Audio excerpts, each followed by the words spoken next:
el desarrollo de las sociedades de los pueblos siempre viene asociado a un incremento en el consumo de la energía. Los pueblos más desarrollados son los que más consumen energía. Estamos consumiendo combustibles fósiles, que son una fuente que se va a agotar y que además contamina.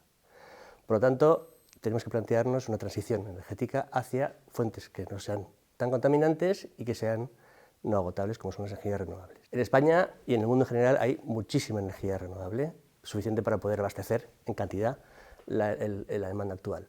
El problema es la producción, cuándo se produce, cómo se produce y en qué tipo de energía se produce. Las energías renovables son poco constantes, son fluctuantes, hace falta sol, viento, lluvia, generalmente es para producir energía eléctrica. Más de la mitad del consumo energético son combustibles fósiles. Tendríamos que ser capaces de utilizar la electricidad para hacer todo el modelo energético, incluyendo pues, el transporte, la electrificación y la localización, producir la energía lo más cerca posible desde su punto de uso. Hay que, por lo tanto, ser capaces de almacenar energía, producir con todas las energías posibles renovables para favorecer o evitar las fluctuaciones de unas y otras, y producir en el punto de uso. En ese sentido, por ejemplo, Arenal de los Olmos tiene un proyecto muy interesante donde se combinan 4 de estas energías renovables: eólica, fotovoltaica, una central mini eléctrica y una planta de biogás, de forma que produce con 4 energías renovables. Además, tiene un sistema de almacenamiento por bombeo